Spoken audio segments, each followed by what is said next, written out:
Hi friends, welcome back to Fashionista. അപ്പോൾ ഇത് കൊണ്ടുവന്നിട്ടുള്ള നല്ല സ്റ്റിച്ച്ഡ് ആയിട്ടുള്ളൊരു മൽ കോട്ടണിൽ വരുന്ന, അതിൻ്റെ ലൈനിങ്ങും ഭയങ്കര സ്മൂത്ത് ആട്ടോ. മൽ കോട്ടണിൽ വരുന്ന ഒരു നല്ലൊരു സെമി പാർട്ടി വെയർ ഒക്കെ ആയിട്ട് നമുക്ക് യൂസ് ചെയ്യാൻ പറ്റണം. ഞാനിപ്പോൾ വെയർ ചെയ്ത് ഇതിപ്പോൾ ഞാൻ സ്വന്തമാക്കി. നമുക്ക് അവൈലബിൾ ആയിട്ടുള്ളത് ഈ ഒരു ഓഫ് വൈറ്റ് ആട്ടോ. നല്ല രസമുണ്ട്. നോക്കി നോക്കൂ. ഇതിൻ്റെ ദുപ്പട്ട തന്നെ ആദ്യം കാണിക്കാം. ദുപ്പട്ട നല്ല ഹൈലൈറ്റിൽ full thread work, scallop edge, നല്ല രസമുണ്ട്. ഇനി ഇതിൻ്റെ യോക്കാണെങ്കിലും സ്ലീവിലും അതുപോലെ തന്നെ ഒരു പിങ്ക്, പീച്ച്, ഗ്രീൻ ഷെയ്ഡിലൊക്കെ എന്താ പറയുക ത്രെഡ് വർക്ക് നല്ല രസമായിട്ട് ചെയ്തിട്ടുണ്ട്, ഒരു ക്ലാസി ആയിട്ട്. പിന്നെ ഈ ഒരു യോക്ക് നോക്കുകയാണെങ്കിൽ യോക്കിൻ്റെ സൈഡിൽ ചെറിയ ടക്സ് ഇട്ടിട്ടുണ്ട്.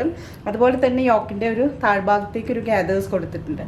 യോക്ക് കംപ്ലീറ്റ് നമുക്ക് ആ ഒരു എന്താ പറയുക ത്രെഡ് വർക്ക്, ആ ഒരു ഒലീവ് ഗ്രീൻ, പീച്ച്, പിങ്ക് ഷെയ്ഡിൽ വന്നിട്ടുള്ളത്. എ ലൈൻ കൺസെപ്റ്റിലാട്ടോ ഇത് കൊടുത്തിട്ടുള്ളത്. എഗെയിൻ ഇതിൻ്റെ ലൈനിങ് നല്ല, ഞാൻ പറഞ്ഞില്ല, നല്ലൊരു പ്രീമിയം ലൈനിങ് തന്നെ കൊടുത്തിട്ടുള്ളത്.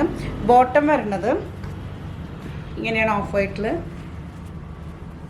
ബാക്കിൽ പട്ടയും ബാക്കിൽ ഇലാസ്റ്റിക്കും ഫ്രണ്ടിൽ ഡോറിയൊക്കെ കൊടുത്ത് പെലാസോ മോഡലാട്ടോ. നല്ലൊരു പെലാസോ സ്റ്റൈലാട്ടോ പാൻറ്റ് വരുന്നത്. സെമിയല്ല, അത്യാവശ്യം നല്ലൊരു പ്ലാസോ പാൻറ്റാണ് വരുന്നത്. എഗെയിൻ ഇതിൻ്റെ പ്രൈസ് അവൈലബിൾ ആക്കിയിട്ടുള്ളത് 2550 ആട്ടോ ഇതിൻ്റെ പ്രൈസ് റേഞ്ച് വന്നിട്ടുള്ളത്, ഒരു പ്രീമിയം കാറ്റഗറിയിൽ. അപ്പോൾ പർച്ചേസ് ചെയ്യാൻ ആഗ്രഹം ഉണ്ടെങ്കിൽ താഴെ കൊടുത്തിട്ടുള്ള വാട്സപ്പ് നമ്പറിലേക്ക് കോൺടാക്ട് ചെയ്യാം.